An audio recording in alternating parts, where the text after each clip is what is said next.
सबसे पहले गौ माता को नमस्कार करते हुए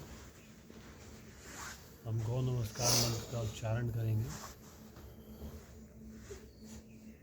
नमो गोभ्य श्रीमतेभ्य सौभ्येभ्य एव च। नमो ब्रह्मसुताभक्षभ्य पवित्राभ्यो नमो नमः। सर्वकामदुघे देवी सर्वतीर्थाभिषेचिनी पावनी सुरभिश्रेष्ठे देवी तुभ्यं नमो नमः। देवी तुभ्यं नमो नमः।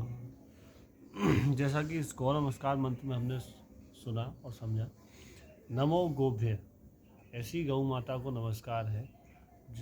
श्रीमतेभ्य, जो सूर्य नारायण का सीधे सीधे प्रतिनिधित्व कर रही हैं, ऐसी गौ माता को जो है वो नमस्कार है। जो ब्रह्मा की पुत्री हैं और ऐसी पवित्र गौ माता को हम नमस्कार करते हैं। नमो गोभ्य श्रीमतेभ्य सौरभ्येभ्य एव च। नमो ब्रह्म सुताभ्यक्षभ्य पवित्राभ्यो नमो नमः। सर्वकाम दुधे देवी, सर्वकाम दुधे देवी मतलब सभी कामनाओं को, सभी काम को पूर्ण करने वाली सर्वकाम दुधे देवी। सर्व तीर्थाभिषेचिनी, सर्व तीर्थ, सभी तीर्थों का भ्रमण करने से जो लाभ मिलता हो और वो गौ माता के दर्शन करने से वो लाभ मिल जाता है, ऐसी गौ माता को बारंबार नमस्कार है, प्रणाम है। तो जैसा कि हमने गौ नमस्कार मंत्र में अभी पढ़ा और समझाए से कहा जाए कि गौ माता जो है वो एक साधारण प्राणियों में उनकी गिनती नहीं हो सकती है। गौ माता अवतरित है। जैसा हमने सुना है अभी तक में कि सूर्य मंथन के दौरान जो है वो गौ माता का अवतरण हुआ, कामधेनु गाय का जो है वो अवतरण हुआ। तो गौ माता का अवतरण हुआ है, वो कोई साधारण प्राणी नहीं है। उनका पूरी विश्व के कल्याण के लिए जो है, पूरे विश्व के पोषण के लिए अवतरण हुआ है।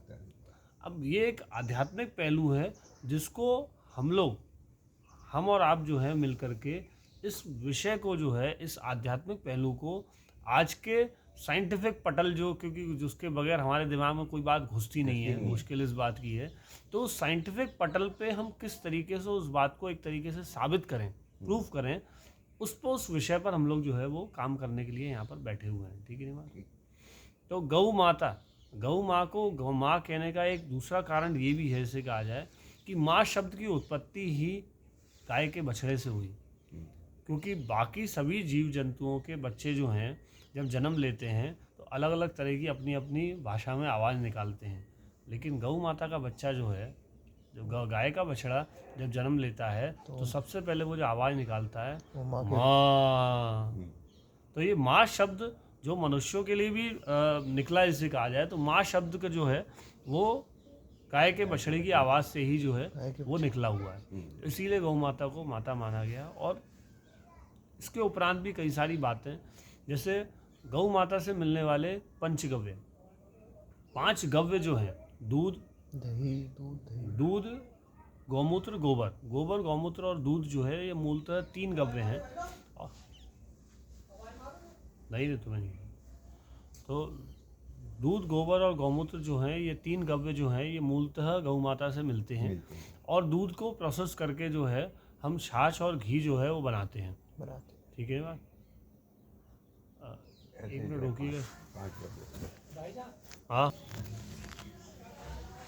गौ माता से मिलने वाला पंचगव्य जो है वो बड़ा ही अद्भुत है। उसका कारण ये है कि गौ माता के शरीर की रचना जो है कुछ इस प्रकार की है कि उनके सींग से लेकर के और उनकी पूंछ तक जो है उनके शरीर में एक सूर्य केतु नाड़ी होती है। और वो सूर्य केतु नाड़ी जो है वो सूर्य से लेकर के केतु तक सभी ग्रहों की जो है ऊर्जा को संग्रहित करती है और उस संग्रहित ऊर्जा को वो अपने गव्यों में छोड़ देती है। तो जिसके कारण जो है उनके गव्यों में तो पूरी की पूरी ऊर्जा जो है और पूरी पूरी पॉजिटिव एनर्जी जो है वो संग्रहित होकर के वो अपने गव्यों में देती है। तो इसीलिए गोबर, गौमूत्र और दूध जो है वो अपने आप में अद्भुत है। और उसके बाद में दूध को प्रोसेस करके जो घी और छाछ बना वो और भी ज़्यादा अमूल्य है, जैसे कहा जाए। उसके अंदर और ज़्यादा अमृत तत्व जो हैं वो हैं। ये प्रक्रिया हमारे ऋषि मुनियों ने इसको डेवलप किया कि दूध से किस प्रकार दही बनाना है, दही से किस तरह मंथन करके उसका छाछ बनानी है और घी बनाना है, मक्खन निकाल करके उसका घी बनाना है। तो ये मूलतः हमें समझने की ज़रूरत है कि गौ माता अपने आप में एक अवतरित प्राणी है और उनका अवतरण जो है इस धरती पर पूरे विश्व के कल्याण के लिए हुआ है। केवल मानव जाति ही नहीं बल्कि समस्त प्रकार के जीव जंतुओं के लिए वो जीवनदायिनी है, वो पोषण देने वाली हैं। एक एक जीव के लिए भी अगर हम डेप्थ में अगर स्टडी करने बैठेंगे तो शायद हमको उसका भी कारण मिल जाएगा, पूरा साइंटिफिक सर्कुलेशन मिल जाएगा कि हाँ किस तरीके से गौ माता से सभी जीवों का जीवन है और मनुष्यों का जीवन तो विशेष करके गौ माता से ही संचालित है। गौ माता रहेगी तो मनुष्य हम लोग जो है वो रह पाएंगे, नहीं तो हम लोग इतने कष्ट में रहेंगे जिसका कोई हिसाब नहीं है। जैसा कि ग्रंथों में लिखा हुआ भी है कि गौ माता पर जब जब अत्याचार होंगे, जब जब वो कष्ट में होगी, तब तक धरती पर भूकंप आएंगे, प्रलय आएगी, इस तरह की घटनाएं जो हैं होती रहेगी। और हम इस समय देख ही रहे हैं कि अभी हमने पिछले 2-3 सालों में कोरोना आया तो किस तरीके से लाखों लोग, करोड़ों लोग चले गए जैसे कहा जाए। फिर कुछ नहीं है तो युद्ध हो रहे हैं ऐसे कहा जाए, तो हो रहे हैं तो हुए ही जा रहे हैं ऐसे कहा जाए, बंद ही नहीं हो रहे कि 1.5-2 साल तक युद्ध ही चल रहे हैं। अब एक युद्ध ख़त्म होने को थोड़ा बहुत ठंडा पड़ा होगा तो दूसरा फिर से शुरू हो गया। तो आप समझिए दुनिया जो है वो ऑलमोस्ट, हम इस बात को अगर कहें कि हम तीसरे वर्ल्ड वॉर के कगार पे खड़े हुए हैं। और तीसरे वर्ल्ड वॉर का मतलब जो है, अगर किसी भी तरीके से न्यूक्लियर बम्स का यूज़ किया जाता है, उनका इस्तेमाल कर लिया जाता है, तो करीब करीब हम ये दुनिया जो है वो समाप्ति के कगार पे खड़ी हुई है। इसमें बहुत ज़्यादा कोई बहुत बड़े विनाश होने में कोई बहुत ज़्यादा समय नहीं लगना। तो ऐसी स्थितियों में भी जो है वो गौ माता ही हमको बचाने वाली है, इसे कहा जाए। तो अब इस विषय में मैं अगर एक एक गव्यों की बात करूँगा तो एक एक गव्यों पर एक अलग अलग से जो है वो पूरा जो है वो विषय रखा जाएगा। एक बार इसको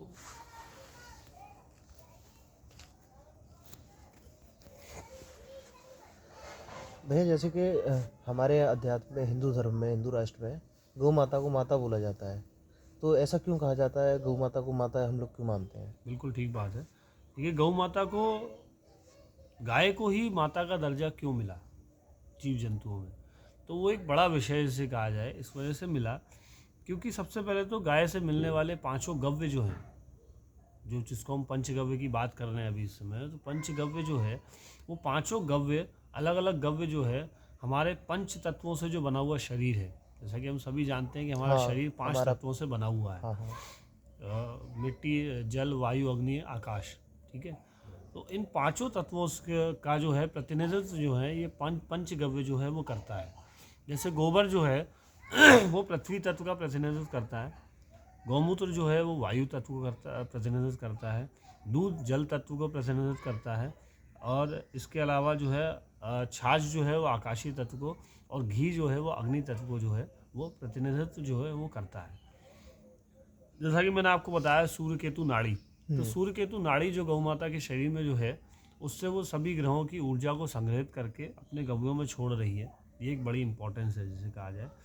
फिर उसके बाद में माता शब्द, माँ शब्द को इस्तेमाल करने के लिए जो सबसे बड़ा कारण है वो ये है, एक उदाहरण दे करके मैं आपको समझाना चाहूँगा। इसे कहा जाए कि जब कोई एक नवजात शिशु या मान लीजिए 6 महीने तक का शिशु जो केवल अपनी माँ का दूध पी रहा है, अपनी माँ के दूध पर निर्भर है, वो अगर बीमार पड़ जाता है तो औषधि उस बच्चे को नहीं दी जा सकती, क्योंकि उसका शरीर किसी भी औषधि को झेलने की क्षमता नहीं रखता।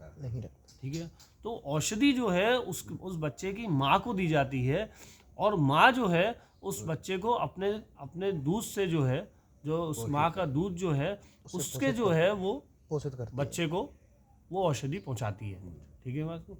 तो इसी प्रकार से गौ माता है, क्योंकि ये काम हमारी माँ जो है वो तो ज़्यादा से ज़्यादा 6 महीने 9 महीने 1 साल 2 1.5 साल तक करेगी जिसे कहा जाए, लेकिन गौ माता वो काम जो है वो जीवन पर्यंत करती है। ये मानिए, जैसा कि मैं आपको उदाहरण दूं, जिसे कहा जाए कि गौ माता, अगर आप उसके रोज़ संपर्क में आते हैं, आप उससे पूरी तरह फैमिलियर हैं और रोज़ उससे उसका आपके संपर्क बहुत अच्छे हैं जिसे कहा जाए, और आप गौ माता के पास में गए, तो गौ माता आपके शरीर को केवल सूंघ करके ही जो है, तो गौ माता का जो नाक जिसको कहेंगे हम, वो बहुत बड़ा सेंसर है, बहुत ही माइन्यूट सेंसर है। वो हमारे शरीर को तुरंत जा कर के डायग्नोस कर लेगी कि हाँ, मतलब मेरे बेटे के शरीर में जो है फलानी का समस्या है, फलानी व्याधि है, फलाना रोग है, फलाना इम्बैलेंस है जिसे कहा जाए। और जब वो स्वतः अगर उसको स्वतंत्रता मिले कि वो चरने के लिए जाए, तो वो उसी प्रकार की जड़ी बूटियाँ चर करके आएगी जिसकी हमको ज़रूरत है, और अपने गव्यों के, चाहे वो गौमूत्र हो, चाहे वो दूध हो, चाहे वो गोबर हो, उसके माध्यम से जो है उसी औषधि को हमारे लिए डाइजेस्टेबल फॉर्म में, क्योंकि ज़रूरी नहीं कि प्रकृति में हर औषधि हम खुद जो है वो इजीली डाइजेस्ट कर लें। तो उसके लिए अगर हमने गौ माता को वो जो औषधि खिला दी, या उन्होंने अपनी स्वतः इच्छा से जो है उसको चर के आई हैं वो, उसके बाद जो गव्यों में उसका जो गुण आएगा वो अद्भुत होगा। वो बहुत ही इजीली डाइजेस्टेबल फॉर्म में होगा और बहुत ही अफेक्टिव फॉर्म में होगा, उसकी पोटेंसी कई गुना हाई होगी। तो इस वजह से जो है वो गौ माता को माँ कहा गया, क्योंकि माँ, हमारी असली माँ जो है, हमारे को जन्म देने वाली माँ जो है, जिस काम को 1 साल 1.5 साल तक कर रही है दूध के माध्यम से, वो गाय जो है वो जीवन पर्यंत हमारे को अपने गव्यों के माध्यम से वो हमारा ध्यान रखती है, हमारा पोषण करती है। फिर ऐसी जो है, अगर किसी बच्चे के लिए, तुरंत जन्मे बच्चे के लिए, नवजात बच्चे के लिए, या 6 महीने 1 साल 2 साल तक के बच्चे के लिए अगर माँ का दूध उपलब्ध नहीं हो, तो शास्त्रों में वर्णन है कि माँ के अलावा सिर्फ गाय का दूध उसको पिलाया जा सकता है। तो क्वेश्चन कर दो भैया, जैसा कि हम लोग देखते हैं और आपने भी अनुभव किया होगा कि जो बच्चा गाय का दूध पीता है वो थोड़ा सा अल्ट्रा एक्टिव होता है, बिल्कुल, और कंपेयर करने के भैंस के दूध के कंपेयर करने से, तो ऐसा क्या डिफरेंस होता है दूध में? ऐसा क्या मल्टीविटामिन्स होते हैं दूध में? क्योंकि एक गाय भी एक पशु है और भैंस भी एक पशु है, तो दोनों के दूध में क्या डिफरेंस होता है? कई सारे उल्लेख आपने सुने होंगे जिसे कहा जाए कि गाय का दूध है ही नहीं असल में। गाय का दूध तो, हाँ, गौ एक माता अमृत का के दूध समान तो होता है। अमृत के समान है जिसे कहा जाए। बाकी पशुओं का दूध हो सकता है, लेकिन गाय का दूध तो अमृत है। ठीक है बात को। फिर उसके अलावा जो है, जब हम उसको जब हम साइंस के पटल पे, आज के विज्ञान के पटल पे रखना, क्योंकि हर बात को ज़रूरी हो जाता है इसे कहा जाए, तो तब जब हम रखते हैं तो देसी गाय का दूध जो है वो A2 मिल्क कहलाता है। आज की मॉडर्न साइंस की भाषा में उसको A2 मिल्क का दर्जा मिला, और जर्सी का और भैंस का दूध जो है वो A1 मिल्क की कैटेगरी में आता है। कुछ भैंसों का दूध भी A2 कैटेगरी में आता है, लेकिन वो एक अलग विषय है। जनरली जो है भैंस का दूध और जर्सी का दूध जो है वो A1 कैटेगरी में ही आता है। तो ये A1 A2 दूध की बात जब हो रही है, तो जब डेविल इन द मिल्क किताब लिखने वाले जो साइंटिस्ट थे जिसे कहा जाए, तो उन्होंने जो है वो जर्सी गाय के दूध पर अध्ययन किया, और उस अध्ययन में उन्होंने पाया कि जर्सी गाय के दूध में जो A1 बीटा कैसीन जो होता है, उसके कारण वो दूध जो है वो लॉन्ग टर्म में कैंसरस है, लॉन्ग टर्म में अर्थराइटिस करने वाला है, लॉन्ग टर्म में डायबिटीज़ करने वाला है, तमाम दुनिया भर की बीमारियां जो हैं उसको शरीर में लाने वाला है, उत्पन्न करने वाला है। तो उस अपनी रिसर्च के ऊपर जो है उस व्यक्ति ने, उस साइंटिस्ट ने जो है बाकायदा पूरी एक किताब लिख दी, डेविल इन द मिल्क, जो पूरे वर्ल्ड में बहुत फेमस हुई जिसे कहा जाए। और दूध के लिए लोगों के मन में एक बहुत ही हीन भावना पैदा हुई कि नहीं, दूध पीने लगी चीज़ नहीं है। ठीक है बात। लेकिन वही सारी रिसर्च जब हमारी भारतीय मूल की गाय, देसी गाय पर जब हुई, तो वही सारी चीज़ें उल्टी हुई। उसमें A1 की जगह A2 बीटा कैसीन था। उसमें कुछ पर्टिकुलर है कि वो 62वें स्थान पर जो है वो क्रोमोसोम जो है वो इस तरीके का पाया गया, उसमें ये पाया गया, इसमें ये पाया गया। बहुत ज़्यादा टेक्निकल में मैं नहीं जाना चाहूँगा, केवल विषय को आप समझिए कि वो A2 बीटा कैसीन जो उसके अंदर जो मिला वो उल्टा था, वो सुपाच्य है। भारतीय देसी गाय का दूध जो है वो सुपाच्य है, रोगों को नष्ट करने वाला है, कैंसर जैसे रोगों को नष्ट करने वाला है, आपकी मान कर चल लीजिए। उसके अलावा सभी मतलब हमारे शरीर को स्वस्थ रखने वाला है। स्वस्थ रखने वाला। और वही जर्सी गाय का दूध जो है वो, जर्सी गाय है ही नहीं, उसको गाय हम बोल क्यों रहे हैं बार बार, जर्सी बोलना ही, जर्सी है वो, जर्सी एक जीव है। और एक्चुअली जर्सी जो है वो हुआ ये कि जर्सी कोई नेचुरल प्राणी नहीं है। जर्सी उसको जिसको हम आज की तारीख में हाइब्रिडाइजेशन जो कहते हैं, हाइब्रिडाइजेशन। वो 2-3 तरह के जीवों को मिला करके एक नए तरह का जीव हमने उत्पन्न किया जिसे कहा जाए। और उसमें जो जीन्स जो मिले हुए हैं, ये मान के चल लीजिए, वो सूअर के, याक के और गाय के, ये तीनों के कॉम्बिनेशन से जो है वो जर्सी बनी है। और बस केवल एक दूध बनाने की फैक्ट्री है वो जिसे कहा जाए, और वो भी दूध किसी काम का नहीं है, ये मानिए। वो भी दूध। मतलब इवन जिन कंट्रीज़ में जर्सी गाय जहाँ की मूल तरह है जिसे कहा जाए, डेनमार्क, स्विट्ज़रलैंड वगैरह जिसे कहा जाए, वहाँ पर भी कोई उसका दूध नहीं पीता है जिसे कहा जाए। वहाँ के दूध से कई तरह के दूसरे प्रोडक्ट्स बनते हैं, और उसके बाद में जो एक्सेस दूध बच जाता है उसको फेंकने की जिम्मेदारी सरकार की होती है कि उस दूध को कोई पिए नहीं और उसको फेंक दें, इस तरह की स्थिति है।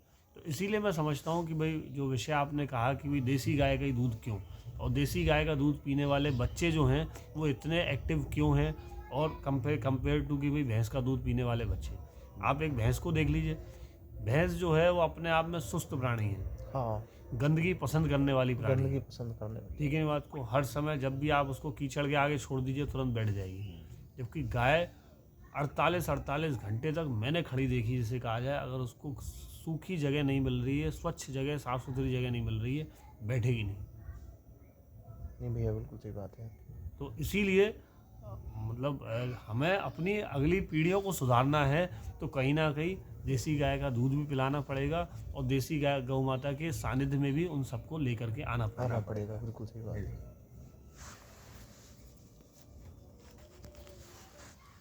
तो जैसा कि हम लोग पंचगव्य पे चर्चा कर रहे हैं, और पांचों गव्यों पे अलग अलग एक एक करके जब उसको विस्तार पूर्वक हम लेकर के जा रहे हैं आगे अपने चर्चा को, तो उसमें मैं सबसे पहले शुरुआत करूंगा घी से। तो घी, तो देसी गाय का घी जो है, उसको सबसे पहले तो हमको ये समझने की ज़रूरत है कि देसी गाय का घी है क्या आखिरकार। तो घी जो है, आप ये मान के चल लीजिए कि घी बनाने की हमारी वैदिक प्रक्रिया जो थी, जो बिलौना पद्धति जिसको कहा जाता था, तो उससे बना हुआ घी ही घी है। और उस पद्धति में भी कुछ समय का ध्यान रखते हुए जो है उसको बनाने की ज़रूरत होती है। जैसे सुबह और शाम का दूध जो है उसको रात्रि के समय में, रात्रि के दूसरे प्रहर में जो है उसमें जामन दिया जाए, और सुबह सुबह सूर्योदय से पहले उसका मंथन करके 5 घंटे के अंदर अंदर उस मक्खन से घी बना लिया जाए। उसी घी को घी कहा जाएगा, वही घी है। अदरवाइज़ तो सब घपलेबाजी ऐसे कहा जाए, क्योंकि बाज़ार में मिलने वाली जो भी चीज़ें आज की तारीख में हम घी खा रहे हैं, बाज़ार में जो घी खा रहे हैं उसमें कई तरह के घी हैं जिसे कहा जाए। अब उसमें कुछ तो ये है कि घी का दूध से क्रीम निकाल ली, और उस क्रीम से मक्खन बना करके, उस क्रीम का मक्खन बना करके उसका घी बना लिया गया, उसको बटर ऑयल कहा जाता है जिसे कहा जाए। उसके भी कोई हेल्थ बेनिफिट्स नहीं है, वो भी नुकसान ही करता है, कोई फ़ायदा करता नहीं है। और उसमें भी अगर देसी गाय का भी है तो भी वो इतना लाभदायक नहीं है, मानिए। फिर उसके बाद में आज की तारीख में तो बाज़ार में कई तरह के घी इस तरीके के हैं कि वो पूजा वाला घी, या मिलावट खोरों की जब हम बात करते हैं तो मिलावट खोर जो हैं घी के नाम पर जो है वो जानवरों की चर्बी, जिसको टेलो कहा जाता है, जानवरों के जब कट्टी खानों में कोई जानवर कटता है, कोई भी जीव कटते हैं जिसे कहा जाए, तो उनके शरीर के अलग अलग अंगों का अलग अलग तरह से इस्तेमाल जो है वो होता है। तो उसमें उसकी चर्बी, उसको टेक्निकली टेलो कहा जाता है जिसे कहा जाए, उस टेलो से घी बनता है। और वो घी सबसे ज़्यादा प्रयोग में आता है वो पूजा वाला घी के नाम से इसे कहा जाए। पूजा वाला घी के नाम पे जो हम सस्ता घी लेकर के आ जाते हैं कि भाई 150, 200, 250 रुपये किलो वाला घी जो हम लेकर के आ जाते हैं, वो घी एक्चुअली पूरी तरह टेलो है, कहीं उसमें घी का कोई अंश नहीं है, टेलो है प्लस फ्लेवर है। उसकी बनाने की इन लोगों की अपनी अपनी अलग अलग तरह की प्रक्रियाएँ हैं, और कितना निकृष्ट काम है। आप समझिए बात को कि हम पूजा के नाम पर घी बेच रहे हैं, और घी खरीद भी रहे हैं, खरीदने वाले खरीद भी रहे हैं, और हम देवताओं को प्रसन्न करने चले हैं। और आप समझिए बात को कि हमारे कौन से देवता जो हैं वो मांसाहारी हैं। मतलब चर्बी को जला करके हम जो दीपक जला रहे हैं उससे कौन से देवी देवता प्रसन्न होने वाले हैं। तो मैं समझता हूँ कि देवी देवता तो कोई प्रसन्न नहीं होंगे, लेकिन कुछ राक्षस प्रवृत्ति के लोग ज़रूर प्रसन्न होंगे हमसे, और कहीं ना कहीं हमारे ऊपर उनका असर जो है वो आएगा ही आएगा। बिल्कुल आएगा। तो घी समझने के लिए मैंने आपको समझाया कि घी बनाने की वैदिक प्रक्रिया जो है वो ये है कि दूध को अच्छे से औटा करके जिसे कहा जाए, और खूब अच्छे से गर्म करके उसको रात्रि के दूसरे प्रहर में उसमें जामन देना है। जामन देने के बाद में सुबह सुबह सूर्योदय से पहले पहले उसका मंथन क्रिया हो जाए, और उसके बाद में 5 घंटे के अंदर अंदर जो घी बनेगा, उस मक्खन से जो घी बनेगा, उसी घी को हम घी कहेंगे। इसको शुद्ध जो है वो वैदिक प्रक्रिया बिलौने से बना हुआ घी कहते हैं। बिलौना पद्धति से बना हुआ घी जो है इसको हम कह सकते हैं। तो इस घी के बहुत ही अद्भुत जो है वो औषधीय गुण हैं, इसे कहा जाए तो। जैसा कि खाने की अगर बात करें सबसे पहले कि भाई घी तो खाने की चीज़ है, सबसे पहले लोगों के दिमाग में ये आएगा खाने की चीज़ है घी। तो घी जब खाने की चीज़ है तो जब हम इस घी को खाते हैं तो आप ये मानिए कि ये जो है इसमें बहुत अच्छी मात्रा में जो है वो HDL है। क्योंकि अक्सर जो है वो आज के मॉडर्न डॉक्टर्स जो हैं, और शायद मैं मानता हूँ कि वो कह भी सही रहे ना, वो गलत कहाँ कह रहे हैं, क्योंकि बाज़ार में मिलने वाला घी तो ख़राब है, किसी काम का नहीं है। घरों में भी जो आजकल जो मलाई वाली पद्धति से जो घी बनने लगा कि 15 दिन 1 महीने की मलाई को इकट्ठा करो और उसको 1 दिन में घी बना लो, उस मलाई को सूंघ करके अगर आप देखेंगे तो इसमें इतनी गंध आती है, इसे कहा जाए कि आप उसको कैसे मतलब घी मान सकते हैं, या औषधीय गुण उसके अंदर कैसे आने वाले हैं। उसके अंदर इतने जीव जंतु हो जाते हैं, इसे कहा जाए कि उसके अंदर औषधीय गुण नहीं आने वाले हैं। वो बिल्कुल गलत तरीका है। और मेरे अपने कुछ आध्यात्मिक टेस्ट जो मैंने करे, जिसे कहा जाए उस घी के ऊपर, तो कि मलाई वाला घी अगर देसी गाय के दूध का भी बना हुआ है तो भी वो अच्छा नहीं है, ये मानिए, तो भी वो अच्छा नहीं है। देसी गाय का दूध का भी अगर बना हुआ है और वो मलाई वाली पद्धति से बना हुआ घी बिल्कुल भी अच्छा नहीं है। कुछ मैंने आध्यात्मिक टेस्ट ऐसे करे, लेबोरेटरी के टेस्ट अगर कारगर ही होते तो आप समझिए तो ये मिलावटखोरी बंद हो जानी चाहिए। लेबोरेटरी के टेस्ट अगर कारगर ही होते तो आज की तारीख में इतने सारे डिपार्टमेंट गवर्नमेंट ने बना रखे हैं कि FSI जैसे जो पूरे सिस्टम को गवर्न करते हैं कि कोई मिलावटखोरी नहीं हो, अगर उनके सिस्टम कारगर होते, उनके जो उन्होंने जो पैरामीटर्स जो सेट कर रखे हैं अगर वही कारगर होते तो अभी तक में सब मिलावट बंद हो जानी चाहिए, बाजार में केवल शुद्ध चीज़ें मिलनी चाहिए। बिल्कुल सही बात है। पर ऐसा तो हो नहीं रहा है, मतलब उनके पैरामीटर्स फेल हैं। इसीलिए हमें कहीं ना कहीं पैरामीटर्स भी जो हैं वो आध्यात्मिक डेवलप करने पड़ेंगे, जैसे कहा जाए, या हम केवल सामने वाले की शक्ल पे भरोसा करके ही उस काम को कर सकते हैं। तो ऐसा भरोसा जो है हमें बाजार में क्रिएट करना पड़ेगा, या तो आदमी भरोसा कर पाए, क्योंकि ये मॉडर्न पैरामीटर्स जो साइंटिफिक पैरामीटर्स हैं ये तो पूरी तरह फ्लॉप है, ज़बरदस्त फ्लॉप है। तो इस घी में जो है बहुत प्रचुर मात्रा में जो है वो HDL है, और HDL ये जो है जो हमारे शरीर के लिए ज़रूरी कोलेस्ट्रॉल जो है वो है। और देसी गाय का बिलौना पद्धति से बना हुआ घी जो है बहुत ही सुपाच्य है, और हमारे शरीर में कई तरह की ज़रूरतों को पूरा करने वाला है। जैसा कि एक उदाहरण मैं आपको देकर के बताना चाहूँगा कि जैसे कि कोई ऐसा हार्ट पेशेंट जिसके हार्ट में 90%, 95%, 98% ब्लॉकेज हो, उस व्यक्ति को हम लोग जो है वो सजेस्ट ये करते हैं कि रोज़ 100 ग्राम घी उसको 2 महीने तक पिलाएंगे, और उसके बाद में उसका ब्लॉकेज पूरी तरह ठीक हो जाएगा। तो कोई भी अगर लिपिड प्रोफाइल ख़राब वाला पेशेंट है, जिसे कहा जाए, और वो अगर इस बिलौना पद्धति के घी को अगर वो 2 महीने तक लगातार खा ले, एक अच्छी क्वांटिटी में खा ले, जिसे कहा है कि 100 ग्राम घी रोज़ खा ले, अगर वो खाने से ज़्यादा शब्द अच्छा रहेगा कि पी ले, क्योंकि उसको देने के तरीके हैं कि किस तरीके से उसको दिया जाएगा वो घी। तो उस घी को अगर वो पी ले, जिसे कहा जाए, तो उसका किसी भी तरह का ब्लॉकेज ठीक होगा, कितना भी बिगड़ा हुआ लिपिड प्रोफाइल जो है वो नॉर्मल होगा, बिल्कुल ठीक होता है, जिसे कहा जाए। और हम हार्ट के लिए अमृत समान जो है वो घी है। तो हम कहते भी, जैसे कहा जाए कि पुराने समय के जो बुज़ुर्ग हमारे पास में जो आज की तारीख में मौजूद हैं और वो पूरी तरह स्वस्थ हैं, पता चला कि उनके दांत भी स्वस्थ हैं, उनके सर पे बाल भी हैं, सब कुछ है, जिसे कहा जाए, तो वो कहीं ना कहीं कहते हैं ना कि उन्होंने पुराना घी खाया हुआ।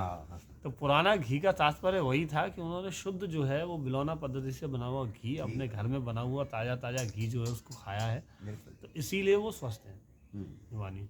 तो घी खाने के लिए, और घी खाने से, देसी गाय का बिलौना पद्धति का घी जो है उसको खाने से जो है वो कभी किसी को मोटापा नहीं होता, कितना भी आप घी खा लीजिए, अगर आप मोटे हैं तो आपका वेट अगर ये मानिए कि अगर आप ओवर वेट हैं तो वो बैलेंस कम हो जाएगा, और आप अंडर वेट हैं तो वो मेंटेन हो जाएगा। तो किसी भी चीज़ को बैलेंस बनाने की जो टेंडेंसी जो है वो गौ माता के गव्यों में है, वो बड़ी अद्भुत है। ये मानिए कि एक ही चीज़ है, वो मोटे को पतला भी कर देगी और पतले को नॉर्मल भी कर देगी, ये मानिए। तो ये एक अद्भुत गुण है उसके अंदर। फिर उसके अलावा यही घी खाने के लिए तो उसके बेनिफिट हो ही गए जैसे कहा जाए। फिर उसके बाद में यही घी जो है जब नाक में डाला जाए, नाक में दोनों नस्लों में जो है वो 3-3, 4-4 बूंद उम्र के हिसाब से, छोटे बच्चों को 1-1 बूंद से लेकर के एक वयस्क को 4 बूंद तक जो है उसको डाला जाए, तो वो मस्तिष्क के सभी रोगों का निवारण करता है। किसी भी सिचुएशन में आपका फिजिशियन ये कह दे कि अब मेरा काम ख़त्म है, न्यूरोसर्जन के पास जाओ, न्यूरोलॉजिस्ट के पास में जाओ, उस स्थिति में आपको न्यूरोलॉजिस्ट के पास जाने की कोई ज़रूरत नहीं है। आप केवल नाक में घी डालना शुरू कर दीजिए, गौ माता की पूरी गारंटी जिसे कहा जाए कि आपका वो रोग, आपकी वो समस्या पूरी तरह ख़त्म हो जाएगी, बड़े आसानी से, बड़े उससे।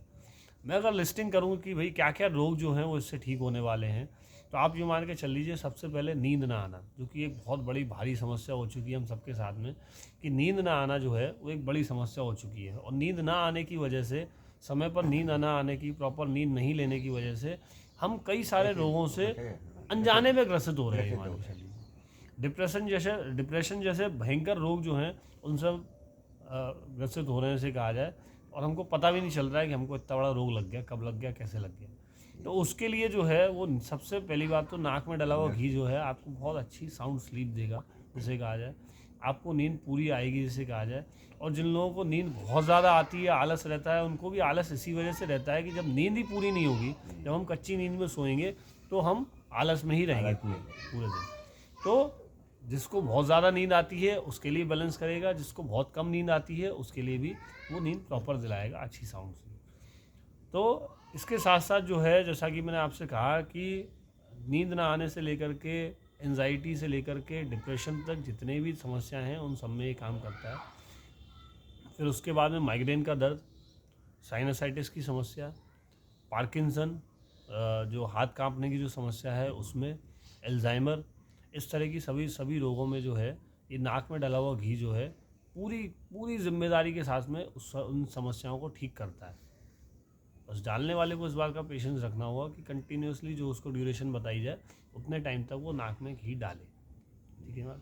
तो ये इतना अद्भुत है देसी गाय का घी जिसे कहा जाए। फिर इसके बाद में खर्राटे आने की समस्या, पूरी मेडिकल साइंस के पास में खर्राटे आने के लिए कोई ट्रीटमेंट नहीं है। छोटी सी समस्या है खर्राटे आना, लेकिन उसके लिए कोई ट्रीटमेंट नहीं है पूरी मेडिकल साइंस के पास में। लेकिन नाक में घी डालने से जो है, आप ये मान के चल लीजिए 10 से 15 दिन में कितना भी खर्राटे लेने वाला व्यक्ति हो, उसके खर्राटे 90% तक ख़त्म हो जाते हैं। और जब वो लगातार जब 2-3 महीने तक डाल देगा तो उसको जीवन में कभी खर्राटे नहीं आएंगे। ये स्थिति लाइक सिंपल सी समस्या है। फिर बालों में डैंड्रफ, तो बालों में डैंड्रफ होने की समस्या जो है उसमें जो है नाक में डला हुआ घी जो है, आपने अगर 3 से 4 महीने तक लगातार नाक में घी डाल लिया है तो आपके बालों की डैंड्रफ की समस्या ख़त्म हो जाएगी। कान के सभी रोग जो हैं वो नाक में घी डालने से करीब करीब ठीक होते हैं, ठीक है बात। फिर आँखों के लिए भी बहुत ही लाभकारी है नाक में घी डला हुआ। तो इसी तरीके से मैं कहूँगा कि एक मतलब ये मान के चल लीजिए कि घी हमारा जो है वो न्यूरोलॉजिस्ट स्पेशलिस्ट है। ईएनटी के सभी रोग जो हैं उससे ठीक हो जाते हैं। मानिए कि गर्दन से ऊपर वाले जितने भी रोग हैं वो सारे के सारे जो है वो नाक में घी डालने से अकेले जो है वो ठीक हो जाते हैं। ये मानिए किसी तरह के सदमे से गुजर रहा कोई व्यक्ति हो, उसकी वजह से उसको डिप्रेशन हो, किसी हालातों की वजह से किसी को डिप्रेशन हो, ठीक है, मानसिक तनाव की वजह से, कई सारे कारणों की वजह से डिप्रेशन हो सकता है। उन सभी कारणों में जो है वो नाक में डाला हुआ घी जो है वो काम करता है। छोटे बच्चों की मेमोरी को बढ़ाता है, छोटे बच्चों के लिए भी बहुत अच्छा है इसे कहा जाए, और बुज़ुर्गों के लिए तो अमृत है। ये मानिए कि नाक में घी डालना, और ये हमारे कल्चर में था भाई। आज से हम 50-100 साल पहले जब अपने बुज़ुर्गों से पूछेंगे तो उनकी आदत में है कि हाँ भाई नाक में घी डालना है, रोज़ डालना है, उनके कल्चर में था। ये मानिए हम अपने पुराने कल्चर को भूल भूल करके अपना सर्वनाश कर रहे हैं। फिर उसके बाद में यही घी नाक में डालने के अलावा जो है इसी घी को नाभि में लगाने के बड़े अद्भुत लाभ हैं। इसी घी की मालिश जो है अगर आप नाभि में करें, नाभि में 4-5 बूंद घी डाल करके और इसकी मालिश जो है नहाने के बाद और रात को सोते समय करें तो उसके अपने अद्भुत सारे लाभ हैं। इसका लाभ जो है वो सारा का सारा डाइजेशन और नाभि से जुड़ा हुआ है। ये नाभि को मुलायम रखते हुए हमारे डाइजेशन को बहुत प्रॉपर रखता है।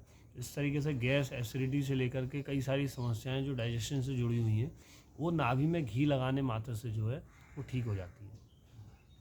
इसी का और एक उपयोग जिसे कहा जाए इस घी का जो है वो है तलवे में इसकी मालिश। तो तलवे में घी की मालिश करी जाए और अगर उसमें कांसे की कटोरी ले ली जाए, कांसे का लोटे से अगर मालिश करी जाए तो उसके जिसको आयुर्वेद में जो है पंचकर्म जो पदभंग जो कहते हैं तो उसमें जो है वो घी की मालिश जो है वो कांसे के बर्तन से जो है वो की जाती है। तो जब कांसे के बर्तन के साथ में जब घी की मालिश जब पैरों में आप करेंगे जिसे कहा जाए तो आपके पैरों के से जो है वो काला काला मैल निकलेगा, बिल्कुल कीचड़ जैसा मैल जो है वो निकलेगा। और ये बड़ा अद्भुत संयोग है, ये मान के चल लीजिए कि बिल्कुल काला काला मैल जो निकलेगा वो आयुर्वेद की दृष्टि से जो है सीधे सीधे आपकी आंतों का मल, आंतों के टॉक्सिन्स जो हैं वो सीधे सीधे आपके पैर के रास्ते से निकल रहे हैं।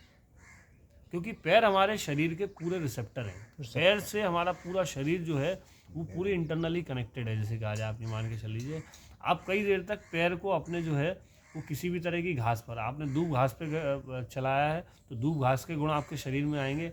आपने किसी विषैली घास के ऊपर चलाया है तो उस विषैली घास का स्वाद भी आपके गले में आ जाएगा। आप नीम की पत्तियों से की चटनी से अगर अपने पैरों को कुचलेंगे, अपने पैर से नीम की पत्ती की चटनी बना करके उसको कुचलेंगे तो नीम का स्वाद आपके गर्दन में आने में 10 मिनट लगेंगे, बस इससे ज़्यादा नहीं लगेंगे। तो इसी तरह जब हम घी की मालिश जब हम कर रहे हैं तो घी का काम जो है उस समय जो है वो हमारे शरीर के टॉक्सिन्स को खींचने का है। तो वो हमारे शरीर से टॉक्सिन्स को खींचेगा और ये टॉक्सिन्स जो हैं वो सीधे हमारी आंतों से निकल के आ रहे हैं। अब बहुत सारा जजमेंट ये हो सकता है कि बहुत सारे लोग इस बात में प्रश्न ये करेंगे कि भाई ये तो कोई रिएक्शन हो सकता है घी और कांसे का, या किसी ऑयल और कांसे का रिएक्शन हो सकता है। तो अगर किसी ऑयल और कांसे का रिएक्शन हो सकता है तो मैंने इस बात, मेरे भी दिमाग में बैठी नहीं बात कि यार ऐसा कैसे हो सकता है, मतलब घी को हम तलवे में रगड़ेंगे और हाथों से जो है वो टॉक्सिन्स निकल करके आएंगे, इसका मतलब क्या है कहा जाए। तो फिर मैंने जो है मेरे दिमाग में बड़े दिनों 4-5 दिन तक मेरे घूमता रहा कि भाई ये कैसे है ऐसा। तो मैंने उसका एक ट्रायल किया कि मैंने अपने बेटे पर जो उस समय 6 साल का था उसके पैरों में उसी कांसे के बर्तन से जो है घी की मालिश करी। आप विश्वास मानिएगा आधी घंटे तक मैं रगड़ता रहा लेकिन उसके पैरों से ज़रा सा भी काला नहीं निकला। और वही जब अपने पैर में करने बैठा तो काला निकला, तुरंत निकलता है 5 मिनट में तो बिल्कुल काला हो जाता है जैसे कहा है। तो समझ में आया है कि उस छोटे से बच्चे के शरीर में क्योंकि टॉक्सिन्स है ही नहीं है तो निकलेंगे क्या, निकलेंगे। और हम लोगों ने जो कि तो इतना कचरा इकट्ठा कर रखा है तो उसको निकालने के लिए तो ज़रा सा घी है, ठीक है, बात को कितने तरह के रोगों को ठीक कर लेता है ऐसे कहा जाए। अब इस घी का मूल्यांकन करने लोग बैठते हैं कि इस घी का मूल्य क्या होना चाहिए। तो मेरे हिसाब से तो घी लाखों रुपए किलो होना चाहिए। जिस घी की चंद बूंदे डाल करके पार्किंसन ठीक हो जाए, और क्या। समझने की बात। कोई न्यूरोलॉजिस्ट जो है इस बात का दावा नहीं कर सकता है कि हाँ मैं पार्किंसन पूरी तरह ठीक कर दूंगा, या उसके पास में कोई ऐसी प्रॉपर मेडिकेशन नहीं है कि वो पार्किंसन को रिपेयर कर दे, ठीक कर दे, क्योर कर दे। नहीं है, कोई दवाई नहीं है। हो सकता है बहुत से लोगों को, बहुत से चिकित्सकों को इस बात को सुन करके बुरा लगेगा, लेकिन ये सच्चाई है कि एलोपैथी के पास में इस तरह के रोगों को ठीक करने का कोई उपचार नहीं है, कोई ट्रीटमेंट है ही नहीं, प्रॉपर ट्रीटमेंट कि हाँ इससे कुछ होता हो, ऐसा कुछ है ही नहीं उनके पास में। पार्किंसन जैसा रोग जो है वो अगर चंद घी की बूंदों में ठीक हो जाए तो लगाइए उसका मूल्यांकन, करिए उसका मूल्यांकन करिए। अगर किसी के हार्ट की ब्लॉकेज, किसी का 90% हार्ट का ब्लॉकेज है, वो अभी बाईपास सर्जरी कराने जा रहा है, अपने स्टेंट डलवाने जा रहा है या कुछ भी कराने जा रहा है, और उसका ब्लॉकेज अगर 2 महीने तक 100 ग्राम घी खा करके 6 किलो घी में अगर उसका ठीक हो रहा है तो लगाइए उस घी की वैल्यू, करिए उसका मूल्यांकन। किसी का डिप्रेशन जैसा भयंकर रोग जो है वो अगर नाक में घी डाल करके ठीक हो रहा हो, उसमें आराम मिल रहा हो, करिए आप उसका मूल्यांकन करिए। कैसे करेंगे? तो ये अमृत है, और जैसा कि प्रक्रिया भी है, जैसे कहा जाए कि अमृत जो है वो समुद्र मंथन के दौरान निकला, ठीक है नहीं बात को। और ये भी तो मैं तो ये मानता हूँ कि दही की मंथन क्रिया जो है वो कहीं ना कहीं समुद्र मंथन जैसी है। जो मक्खन रूपी अमृत है, जो मक्खन अमृत के रूप में जो निकल करके आया है, ये मान के चल लीजिए, और उससे घी बना, उससे बना हुआ घी जो है वो अपने आप में अमृत के समान ही है असल में। तो आप समझिए कि भाई इस घी का वैल्यूएशन निकालने के लिए हमारे पास में कोई पैरामीटर नहीं कोई है। पैरामीटर नहीं, इसकी कीमत तो लाखों रुपए होनी चाहिए। लाखों लाखों। और यही घी जब पुराना होता चला जाता है तब इसके अंदर और दूसरे तरह के और औषधीय गुण जो है वो आ जाते हैं। क्योंकि घी खाने के लिए जो है वो ताज़ा होना चाहिए, और पुराना होने के बाद के अंदर उसके अंदर औषधीय गुण है। वो सेवन करने योग्य तो नहीं है, लेकिन बाह्य उपयोग के लिए उस घी का बहुत सारे उपयोग हैं। जैसे पुराना घृत अगर हमारे पास में 5 साल, 10 साल, 20 साल, 50 साल, 100 साल पुराना अगर घृत है, जितना पुराना होता जाएगा उतनी उसकी पोटेंसी और ज़्यादा बढ़ती चली जाती है, ये मान के चलिए। अगर पुराना घी है तो बच्चों को निमोनिया हो जाता है, तो कुछ नहीं, केवल उस घी की जो है 4-5 रात जो है उस घी से उनकी